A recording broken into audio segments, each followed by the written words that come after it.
Okay, well, for tonight, we'll go ahead and have an opening prayer. Dear Lord, thank you for giving us this time, and may the wisdom that comes through help us understand how we can stay connected to you and have healthier and better lives, and be able to understand that and pass on the information to others. In the name of Jesus, amen. Amen. Okay, now, as always, at this point, we're studying the nature of personal reality.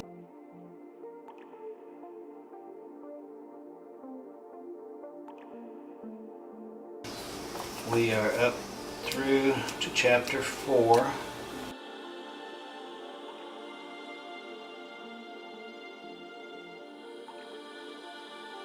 Which the title is Your Imagination and Your Beliefs, and a few words about the origin of your beliefs. And then we're to not only chapter 4, but session 620.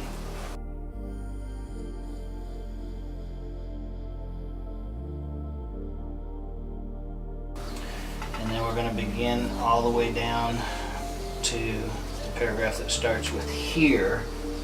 And then we're going to read on through all of that and then concentrate on the last sentence of this session. And I'll do the reading.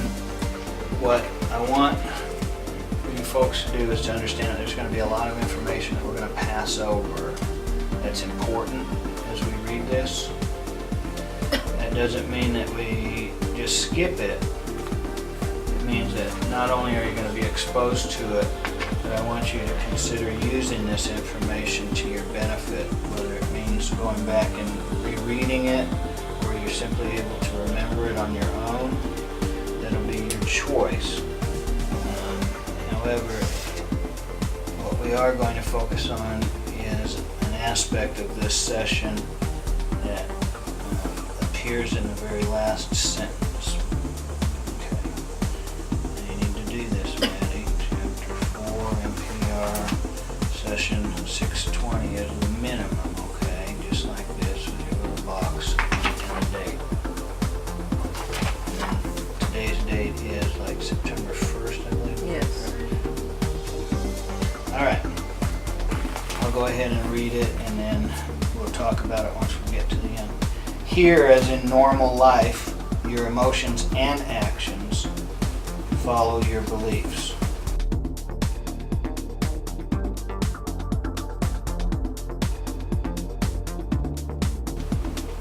If you believe you are sick, then for all intents and purposes you are sick.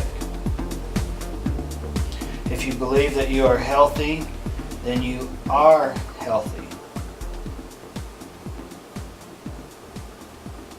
There is much written about the nature of healing, and there will be material in this book dealing with it, but there is also healing in reverse, in which case an individual loses a belief in his or her health and accepts instead the idea of personal illness. Here the belief itself will generate the negative emotions that will indeed bring about a physical or emotional illness.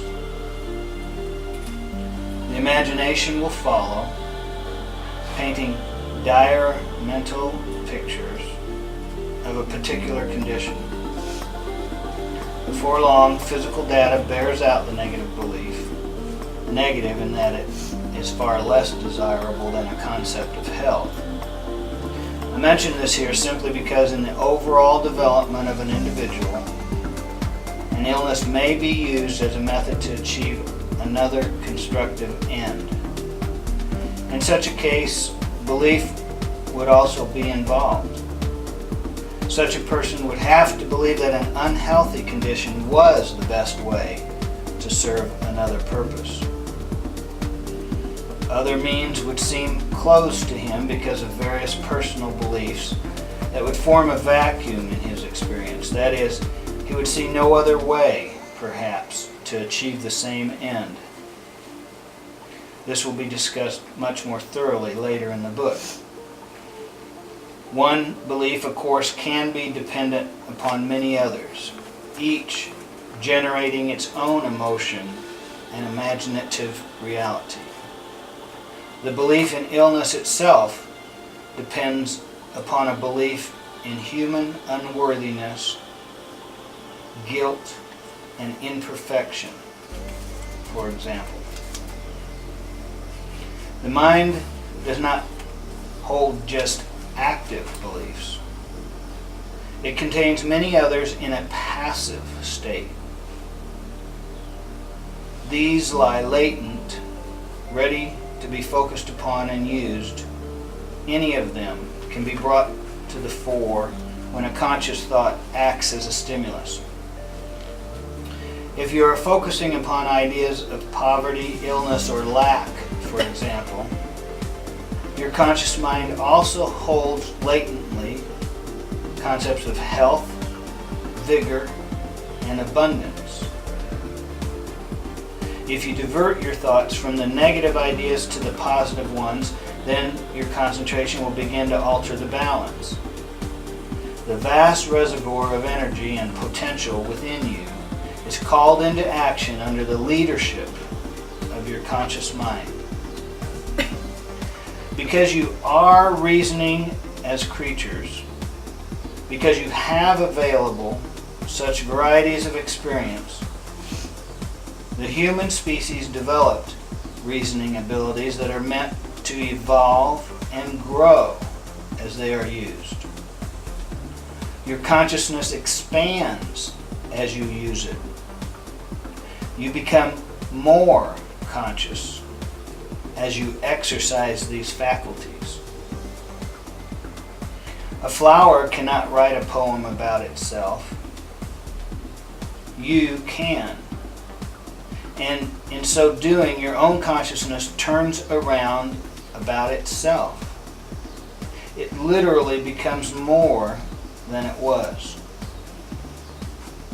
Existing in such diversified, rich environment possibilities, the human psyche needed and developed a conscious mind that could make fairly concise and accurate minute-by-minute judgments and evaluations. As the conscious mind grew now, so did the range of imagination. The conscious mind is a vehicle for the imagination in many ways. The greater its knowledge, the further the reach of imagination.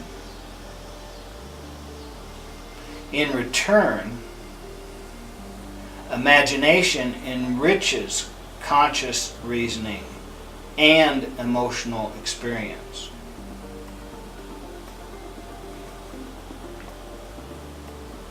Now, before we go on, I want you to mark that particular sentence so that we understand that connection there. In return, imagination enriches conscious reasoning and emotional experience. Okay? We usually think of it as conscious reasoning as the one that's sort of deciding to use the imagination, and emotional experience is separate. We haven't quite learned the connections between all these. And that's what he says here. You have not learned to use your consciousness properly or fully, so that it seems that imagination, emotions, and reasoning are separate faculties, or sometimes set against each other. The mature conscious mind, once more, accepts data from the exterior world and from the interior one. It is only when you believe that consciousness must be attuned only to exterior conditions that you force it to cut itself off from inner knowledge, intuitional voices, and the depths from which it springs. that is where tonight's lesson is going to end. And as I said, we're going to focus on the last half of this last sentence. Alright, so, it is only when you believe that consciousness must be attuned to exterior condition that you force it to cut itself off. And we don't want to cut our mind off. So, we want to at least have the belief that we can be open to this. I am open to inner knowledge, intuitional voices, and the depths from which I spring. Okay. That sounds reasonable.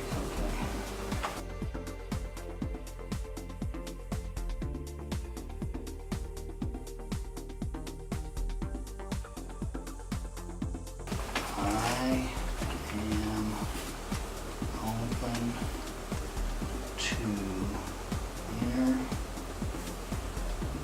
knowledge, intuitional voices, and go ahead and put voices in quotations, and the depths from which I spring.